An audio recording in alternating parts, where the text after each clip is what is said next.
Hello student, কেমন আছো সবাই? মুন্না ইংলিশ কর্নারে তোমাদেরকে স্বাগতম। আসসালামু আলাইকুম। আমরা মেডিকেল প্রিপারেশনের মেডিকেল কোশ্চেন সলভ ক্লাসে তোমাদেরকে আবারও স্বাগতম জানাচ্ছি। আজকে 2022 এর ইংলিশ অংশটুকু আমরা সলভ করব। কথা না বাড়িয়ে ক্লাসে চলে যাওয়া যাক। প্রথম কোশ্চেনটা দেখো, which of the following can be used as a model as well as main verb? তার মানে কোন ওয়ার্ডটা নিচে একই সঙ্গে মডাল ভার্ব এবং মেইন ভার্ব হিসেবে কাজ করতে পারে, আমাদের সেটা দেখতে বলছে। আমরা জানি দুটা অক্সিলারি ভার্ব, কিন্তু এটা মডাল হওয়ার কোনো চান্স নাই। এটা মেইন ভার্ব হতে পারে কিন্তু মডাল হবে না। কুড মডাল ভার্ব কিন্তু কখনো প্রিন্সিপাল ভার্ব বা মেইন ভার্ব হবে না। মাইন্ড ভার্ব কিন্তু এটা কখনো মডাল ভার্ব না। তাহলে আমরা জানি নিডটা হচ্ছে মডাল ভার্ব হয়, আবার প্রিন্সিপাল ভার্ব হয়। আমি যদি एग्जांपल দেই, যেমন I need some money, I need some money। এই যে আমি সেন্টেন্সটা লিখলাম, এই সেন্টেন্সের সাবজেক্ট অবজেক্ট এটা হচ্ছে ভার্ব, অর্থাৎ এটা মেইন ভার্ব। এখন আমি যদি বলি I need to go there, এখানে need to এটা মডাল ভার্ব, তাই কি না? go হচ্ছে প্রিন্সিপাল ভার্ব। তাহলে এই নিডটা মডাল ভার্ব এবং মেইন ভার্ব দুটো হিসেবে ব্যবহার হইতে পারে। আশা করি সবাই বুঝছো। আমরা পরের কোশ্চেনে যাই। বলছে what kind of pronoun are who, what, which? আমরা জানি এগুলো ইন্টারোগেটিভ প্রোনাউন এবং রিলেটিভ প্রোনাউন। অপশনে যেহেতু রিলেটিভ আছে আমরা রিলেটিভ দেখাবো, আর ইন্টারোগেটিভ থাকলে ইন্টারোগেটিভ দেখাইতাম। আর যদি দুইটাই থাকতো তাহলে দুটার অপশন হইতো, দুইটার উত্তর হইতো। তার মানে বোথ হইতো, এ বি এরকম করে। এরপরে কোশ্চেনটা যাই, 3 নম্বর কোশ্চেন দেখো। দ্য ওয়ার্ড recalcitrant, recalcitrant মানে কি জানো? recalcitrant বলছে mutinous, compliment, docile, amenable। এই যে recalcitrant মানে হচ্ছে অবাধ্য, অবাধ্য, অবাধ্য, মনে রাখো। তাহলে আমরা mutinous মানে হচ্ছে অবাধ্য, এটাকে আমরা সিনোনিম হিসেবে ধরে নিতে পারি, এটা অবাধ্য। ঠিক আছে? তাহলে ডোকাইল মানে কি? শান্ত বা বাধ্য। এমিনেবল মানেও শান্ত বা বাধ্য। হ্যাঁ, আর কমপ্লেইন মানে কি? অভিযোগ করা। এটা হচ্ছে না।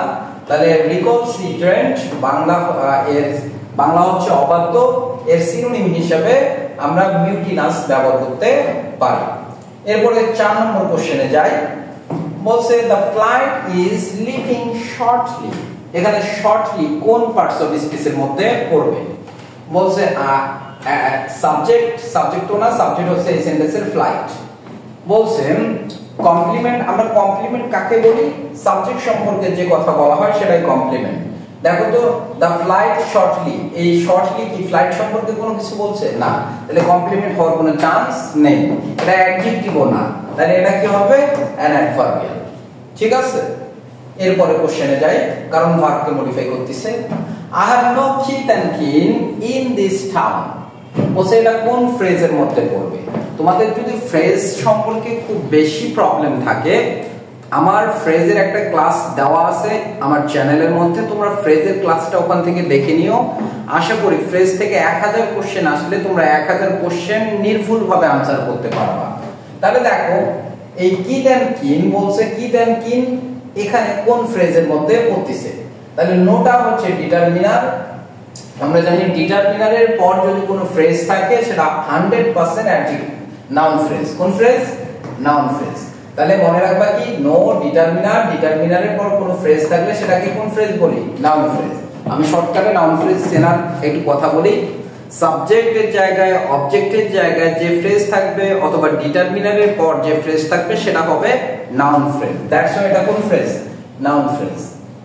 6 নম্বর কোশ্চেন দেখো, দ্য অ্যান্টোনিম অফ হারবিঞ্জার। এই হারবিঞ্জারের অ্যান্টোনিম কি? অ্যান্টোনিম মানে বিপরীত শব্দ। অ্যান্টোনিম মানে কি? বিপরীত শব্দ। তাহলে হারবিঞ্জার এর বাংলা হচ্ছে অগ্রদূত। অগ্রদূত, অগ্রদূত কি হিসেবে ব্যবহার করতে পারি? আমরা শিক্ষক হিসেবে ব্যবহার করতে পারি, তাই না? এডুকেটর হবে না। তারপরে লিডার মানে কি? নেতা, পলিটিক্যাল বিষয় চলে যাচ্ছে। মেসেঞ্জার মানে বার্তাবাহক, নবীদেরও বলা হয় মেসেঞ্জার। আবার মেসেঞ্জার মানে বার্তাবাহক, যে সংবাদ নিয়ে যায়। তাহলে আমরা যদি এটাকে শিক্ষক হিসেবে ধরি তাহলে অগ্রদূত পথপ্রদর্শক হিসেবে ধরি, তাহলে এর অ্যান্টোনিম হবে কি ফলোয়ার, মানে কি অনুসারী, তাই না? পথপ্রদর্শক এর বিপরীত শব্দ কি অনুসারী, তাহলে আমরা কি বলবো হারবিঞ্জার অগ্রদূত, এর অ্যান্টোনিম হচ্ছে ফলোয়ার। এরপর 7 নম্বর কোশ্চেন দেখো, বলছে father loves me. Here loves is an example of, লাভসটা কি বলছে intransitive verb, simple verb, auxiliary verb, transitive verb. তাহলে দেখো আমাদের ট্রানজিটিভ ইনট্রানজিটিভ চেনার একটা কৌশল বলা হয়েছে, যে যখন আমরা দেখব কোন সেন্টেন্সের মধ্যে ভার্বের অবজেক্ট থাকবে সেটা ট্রানজিটিভ ভার্ব। তাহলে কাকে ভালোবাসে আমাকে, কাকে ভালোবাসে আমাকে, অবজেক্ট আছে কিনা, এটা অবজেক্ট। তাহলে অবজেক্ট কেমনে চিনবো, ভার্বকে কি বা কাকে দ্বারা প্রশ্ন করলে যে ভার্বের পরে উত্তর পাবো সেটা অবজেক্ট। তাহলে যে ভার্বের মধ্যে অবজেক্ট থাকবে সেই ভার্বটাকে আমরা ট্রানজিটিভ ভার্ব বলবো, ঠিক আছে? তাহলে কাকে ভালোবাসে আমাকে, অবজেক্ট আছে, দ্যাটস হোয়াই এটা কোন ভার্ব, ট্রানজিটিভ ভার্ব। আমরা পরের কোশ্চেনটা একটু দেখি, must complete the following sentence, do you know when dash, do you know when dash। আমরা একটা জিনিস আগে প্রথমে শিখি, মাঝখানে যদি WS ওয়ার্ড বসে সেগুলো রিলেটিভ প্রোনাউনের কাজ করে, আর এই রিলেটিভ প্রোনাউনের পরে প্রথমে সাবজেক্ট বসে, এরপর ভার্ব বসে। প্রথমে সাবজেক্ট, এরপরে কি ভার্ব। তাহলে দেখো তো the result will be published, এখানে সাবজেক্ট দ্বারা শুরু হয়েছে, এটা হওয়ার পসিবিলিটি আছে, কিন্তু এই সেন্টেন্সটা দেখো তো আমাদের রিলেটিভ প্রোনাউন আছে, এরপর সাবজেক্ট দরকার, কিন্তু আছে ভার্ব দ্বারা শুরু, হবে না, এটাও ভার্ব দ্বারা শুরু হবে না। তাহলে এই দুটার যে কোনো একটা হবে, তার রেজাল্ট উইল পাবলিশ। এখন একটা জিনিস দেখো, রেজাল্ট কি আপনা আপনি পাবলিশড হয় না কর্তৃপক্ষ পাবলিশ করে? অবশ্যই কর্তৃপক্ষ, তার মানে প্যাসিভ জিনিস। তাহলে যদি আমরা সাবজেক্টটা প্যাসিভ পাই, মডাল ভার্বের পরে আমরা জানি বি বসে, এরপর ভার্বের V3, দ্যাটস ওয়াই आंसर কি হবে এ। তাহলে the result will publish বলা যাবে না, যদি সাবজেক্ট থাকতো the authority will publish the result, তখন হইতো সেন্টেন্সটা। এরপরে কোশ্চেন দেখো 9 নম্বর, the man who sat next to me is an architect।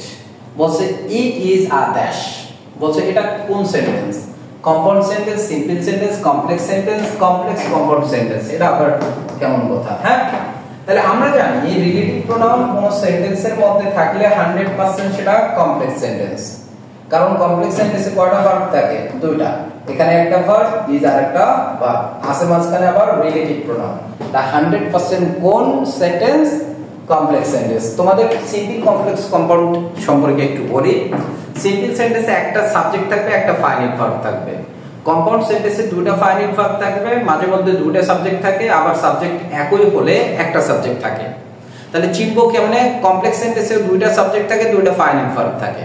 তাহলে ডিফারেন্স কমপ্লেক্স আর কম্পাউন্ডের মধ্যে, কম্পাউন্ড সেন্টেন্সে and, but, or, yet, still, otherwise, so, therefore এই কনজাংশন দ্বারা দুটো ক্লোজ যুক্ত থাকবে, আর বাকি কনজাংশন যে সেন্টেন্সের মধ্যে থাকবে সেটা হবে কমপ্লেক্স সেন্টেন্স, আর কনজাংশন যে সেন্টেন্সে থাকবে না সেটা হবে কোন সেন্টেন্স, সিম্পল সেন্টেন্স। আশা করি বুঝতে পারছো।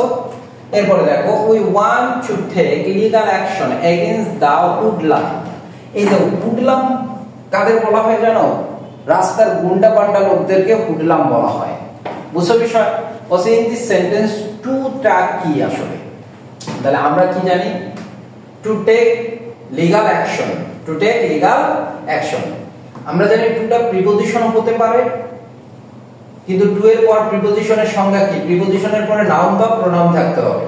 তাহলে আমরা দেখতেছি টেক, টেক যে ওয়ার্ডটা আছে এটা নাউন না প্রোনাউন না, তার মানে প্রিপজিশন হওয়ার কোনো চান্স নাই। তাহলে আমরা আরেকটা জানি টু এর পর ভার্বের বেস ফর্ম হলে ইনফিনিটিভ তৈরি হয়, যেহেতু ইনফিনিটিভ তৈরি করতেছে এই জন্য এর নাম ইনফিনিটিভ মেকার। এরপর 11 নম্বর কোশ্চেনে যাই, there is no mother but loves her child। বসে এখানে বাটটা কি, অনেকে এই কোশ্চেনটাতে কনজাংশন লাগাইছিল, বাট কি লাগাইছো, কনজাংশন, কোশ্চেনটা দেখার সঙ্গে কনজাংশন লাগাইছো, কিন্তু এটা কনজাংশন হবে না। কারণ কি, এই বাটকে আমরা তুলে দিলে এখানে বসাইতে পারি who does not, who does not.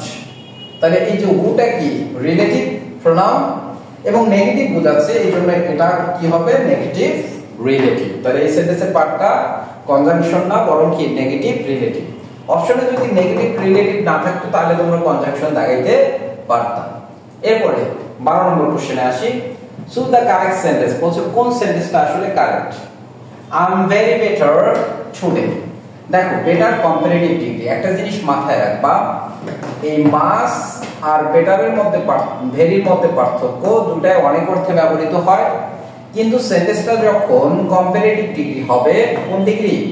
Comparative degree, তখন আমরা মাস ব্যবহার করব।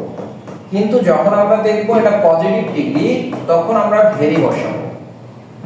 কি বসাবো? ভেরি। অর্থাৎ ভেরিটা কম্পারেটিভ ডিগ্রিতে ব্যবহার হতে পারে না। তাহলে বেটার যেহেতু কম্পারেটিভ ডিগ্রি, এর পূর্বে ভেরি বসাইছে, এই কারণে এই সেন্টেন্সটা ভুল। The goods are of inferior quality. Inferior মানে হচ্ছে নিম্নমানের, এখানে কোয়ালিটি অ্যাড করে কি রিডান্ডেন্সি চলে আসছে, এই জন্য এই সেন্টেন্সটা হবে না। বুঝছো? He gave me some advice. এরপরে দেখো he requested of my help. requested এর পর কোন কিছুর জন্য অর্থে for ব্যবহৃত হয়, তার মানে of ব্যবহার করছে বিধায় for না ব্যবহার করে, এই কারণে এটা ভুল। তাহলে বলছে he gave me, সে আমাকে দিল, কি দিল? some advice। আমরা জানি অ্যাডভাইসটা আনকাউন্টেবল নাউন, এটা অলওয়েজ সিঙ্গুলার হয়, দেখো সিঙ্গুলারে দেওয়া আছে, এই কারণে आंसर হবে কি? সি। আশা করি তোমরা বুঝতে পারছো, তাই কি না? এভাবে প্রত্যেকটা কোশ্চেন তোমরা যদি মেডিকেলের A to Z শুরু থেকে শেষ অবধি কোশ্চেন ক্লাসগুলো করো, তাহলে তোমরা এখান থেকে 50% কোশ্চেন অনায়াসে কমন পাবা। বুঝছো বিষয়? এরপরে আসি next. which sentence use inquisitive verb? inquisitive verb কাকে বলে জানো? এই inquisitive নতুন একটা ভার্ব, যে ভার্বটা অবস্থার পরিবর্তন হওয়া বোঝায়। কি হওয়া বোঝায়? অবস্থার পরিবর্তন। যেমন সে বৃদ্ধ হয়ে গেল, তার মানে কি অবস্থার পরিবর্তন হয়ে যাচ্ছে, গেছে। পানি বরফে পরিণত হলো, অন্ধকার হয়ে আসলো, তাই কি না? এই যে অবস্থার কি হয়ে যাচ্ছে? পরিবর্তন হয়ে যাচ্ছে। এই অবস্থার পরিবর্তন বোঝায় সেই ভার্বটাকে আমরা কি বলি? ইনকোয়াচিভ ভার্ব। যেমন ইট ইজ ডার্ক, অন্ধকার, এটা তো আগে থেকে কোনো অবস্থার পরিবর্তন বোঝাচ্ছে না। He is weak, he was a king, এখানে কোনো অবস্থার পরিবর্তন না। ইট ইজ গ্রোয়িং ডার্ক, মানে কি অন্ধকার বেড়ে যাচ্ছে, অবস্থার কি পরিবর্তন হচ্ছে, দ্যাটস হোয়াই এটা কোন ভার্ব? ইনকোয়াচিভ ভার্ব। তাহলে ইনকোয়াচিভ ভার্ব কাকে বলে? প্রারম্ভিক ক্রিয়া, অর্থাৎ অবস্থার পরিবর্তন যেটা যে ভার্ব দ্বারা বোঝায়, সেটাকে আমরা ইনকোয়াচিভ ভার্ব বলবো। It is growing dark. বলেন ইলিজি ইজ আ। ইলিজি, এই ইলিজি বিষয়টা কি? এটা হচ্ছে একটা লিটারেরি টার্ম। ইলিজি শব্দের অর্থ হচ্ছে গীতি, কবিতা, শোকগাথা। শোকগাথা মানে বিলাপ করা হয়, যেটাতে দুঃখ প্রকাশ করা হয়, যে ধরনের লিটারেচারে, সেগুলোকে ইলিজি বলা হয়। তাহলে স্যাটার মানে ব্যঙ্গাত্মক রচনা, এটা ব্যঙ্গ করা, উপহাস করা অর্থে ব্যবহৃত হয়। তারপরে কি আছে? লিমারিক। তাহলে লিমারিক জিনিসটা, এরপরে আছে কি? তাহলে হিম। এই হিম মানে কি? হিম মানে হচ্ছে মজাদার কিছু অবাস্তব ছড়া, আমরা যেগুলো বলি মজাদার অপ্রাসঙ্গিক ছড়া, সেগুলোকে বলা হয় হিম। যেমন হাট্টিমা ডিম টিম, তারা মাঠে পারে ডিম, তাদের খাড়া দুটি সিং, এই যে মজাদার কিছু ছড়া আছে, অপ্রাসঙ্গিক ছড়া, এগুলোকে হিম বলা হয়। বুঝছো বিষয়? এরপরে আসি পোয়েম অফ ল্যামেন্টেশন। ল্যামেন্টেশন মানে বিলাপ করা। ল্যামেন্টেশন মানে কি? বিলাপ করা, ঠিক আছে? তাহলে এই যে ধরনের গল্পের মধ্যে দুঃখ প্রকাশ করা হয়, কবিতার মধ্যে দুঃখ প্রকাশ করা হয়, সেগুলোকে কি বলা হয়? এলিজি বলা হয়। বুঝছো বিষয়? দেখো which one is a masculine noun, মানে জেন্ডার থেকে এই কোশ্চেনটা আসছে। জেন্ডার, যদিও জেন্ডার থেকে শুরু থেকে শেষ অবধি 3 থেকে 4টা কোশ্চেন আসছিল 1990 সাল থেকে আজ পর্যন্ত, 3 থেকে 4টা কোশ্চেন। তো একটা কোশ্চেন খুবই ইম্পর্টেন্ট, যেহেতু তোমরা একটু জেন্ডারগুলো দেখে নিবা। হ্যাঁ, তাহলে বলছে নিচের কোনটা ম্যাসকুলিন, অর্থাৎ কি বোঝাইছে? পুরুষবাচক শব্দ। কি বাচক শব্দ? পুরুষবাচক শব্দ, তাই কি না? যেমন মিস, আমরা তো জানি পুরুষবাচক শব্দ, সরি মহিলাবাচক শব্দ, তাই না? মানে ফেমিনিন জেন্ডার। স্প্রিং, এটাকে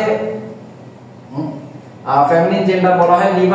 লিবার্টি, লিবার্টি মানে কি? স্বাধীনতা। হ্যাঁ, তাহলে এগুলো একটাও পুরুষবাচক শব্দ না। কিন্তু ডেথ, যে শব্দটা প্রখরতা বোঝায়, সেগুলোকে পুরুষবাচক শব্দ হিসেবে বিবেচনা করা হয়।